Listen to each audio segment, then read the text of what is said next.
booties for black girl nerds.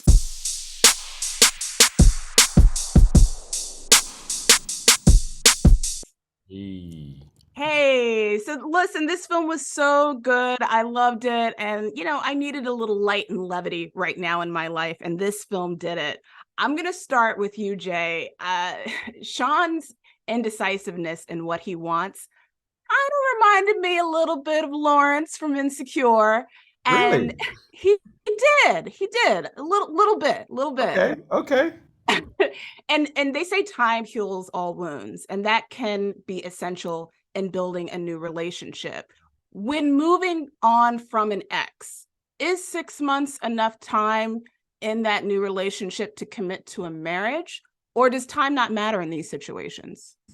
Oh man, I mean, I think I am so far from the expert on that. Right. I am you. That's the last person to take advice from. But I think I think it all comes down to the people, right? Like it all comes down to like communication, and are you with someone that loves you as unconditionally as we as humans can love someone and support someone and want nothing but the best for them and want to know that they have those same feelings for us. So, whether it's a day, I guess, or whether it's, 300 days, I don't know that time matters, but When it's right, it's right. when it's right, it's right. Yeah.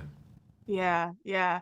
Kiersey, in so many of these rom-coms, when the ex shows up for the woman that's already in the picture, there's this lack of awareness that the ex may pose a threat to the new relationship. But that's not the case with Cassidy. So she already kind of senses that there's some shenanigans going on with Allie. Why do you think she's so intuitive to Allie's motives so quickly? Oh, I think she's just an intuitive, present person.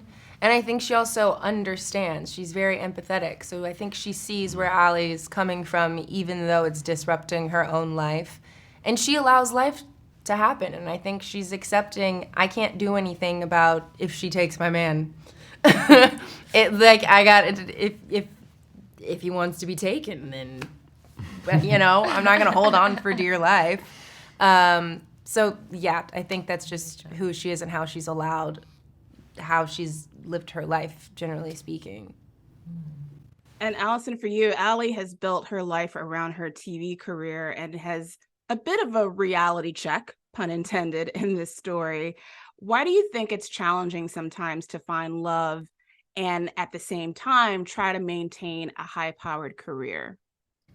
Well, it's all about balancing time, right? We never have enough time, and how everyone's seeking balance. There are only so many hours in a day. And often, especially as women, right? We feel like we have to sacrifice so much of our lives to get our careers going, put everything into that. And I've certainly been guilty of it. And I'm also here to say, I don't think that's always wrong. Sometimes you go through a period of your life where you go like, yeah, I really want to focus on work right now, put all of myself into this, and it is fulfilling and feels good. So like for Allie, it's just that we're meeting her at a point where like, it doesn't feel great. She's hanging on too tightly. She's really not making any space for anything else, any other joy in her life. And the thing that she's doing, even though it's within the industry that she wanted to work, she doesn't even really like that very much. You know what I mean? So yeah, I think it's always nice to put things in perspective. I have certainly had to do that in my own life every so often and go like, oh wow, I'm not watering my relationships with my friends and my family. I need more of that in my life. And you do have to kind of make the decision to do it. Like it's not just going to happen, especially as you get older. And we work in an industry where you're traveling, you're flying, you're away from the people you love sometimes a lot of the time. You really have to make a conscious effort to keep up with your relationships. Yeah. Absolutely. They're wrapping me, but I just want to add this last thing. I had mentioned this to Dave in the other interview that I really appreciate the underarm hair representation in this film. Yeah, so do we. We need more women in cinema. There's probably like deodorant clumps. I But you know what? That's agree. even better. I thought Cassidy would have underarm hair, so Definitely. there it is. Yeah. Well, I love it. I hope we get to see more of that in cinema. So thank you guys so much for your time. And this was such a delightful film, and appreciate you talking to Black Girl Nerds. Thank you. All right, take care. Dave, I enjoyed the sweetness of this story and the journey that each of these characters go through. You're And making me you emotional. You're making me emotional. I love it. I loved it. We need some light and levity right now. So Yes, that's what I'm saying. yes, you co-wrote this film with the film's lead, Alison Brie. And can you share with us the writing process between the two of you when you were forming this beautiful narrative together? Yeah, so we actually had the idea for this movie at the very end of 2019, and we thought we were thinking like, okay, when are we gonna actually have time to sit down and write this? And then of course the world ended 2 months later, and we had all the time in the world. And so during that moment, the movies that we were watching were more uplifting and positive and happy, just because of all the darkness that was happening in the world. That's all we could stomach. And so we just kind of looked at each other and we're like, let's put our own version of this out in the world and try to spread a little positivity. Yeah, absolutely. You definitely made that impact on me watching this film. Nice. And what was really interesting too, I was actually just having a conversation with someone recently about the shelf life of someone working in TV and how today it's not quite the same as what it was back in the old days, and how so many shows get canceled so Oh, sure. quickly. And it's hard for people to move up into higher positions because of that. Yeah.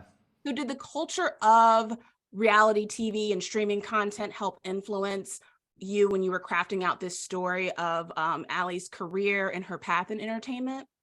A little bit, yeah. I mean, without like repeating everything you're saying, just because I agree with everything you just said. But in terms of the reality TV of it all, that whole element of the film was inspired by the fact that certain reality TV shows these days, like on paper, they might seem like very silly, over the top concepts, but not only are those shows getting made, but they're some of the most popular shows on TV. And so we took it upon ourselves to kind of create our own version of that felt, again, on paper, felt a little crazy and wild and silly, but in a way trying to ground it just enough that you as an audience, you might think, oh, I could actually see them making this show and maybe I'd watch it. Indeed. I also love the fact that Allie is so connected to her cat. As someone that is an owner of Yes. 2 cats myself, Oh I man, appreciate that. I've never felt closer to you.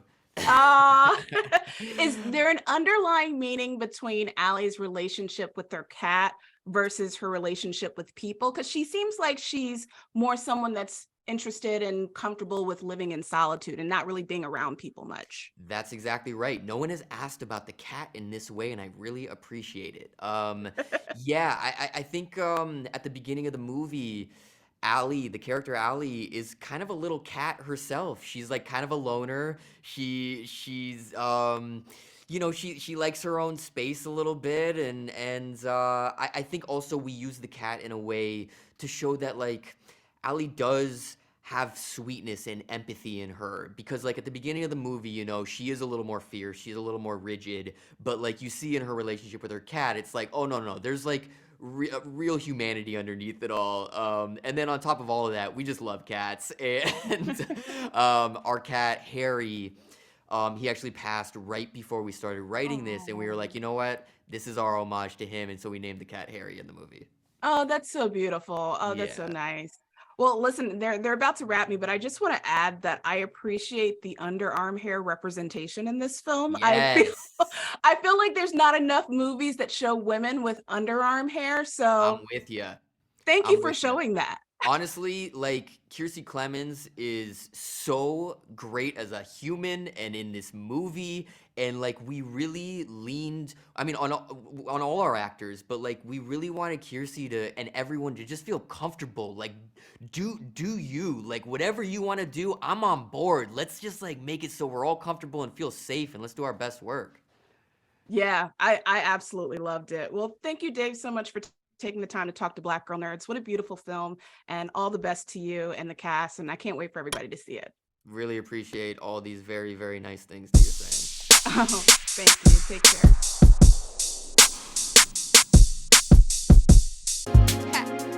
Better shake your booties for Black Girl Nerds. Better shake your booties for Black Girl Nerds.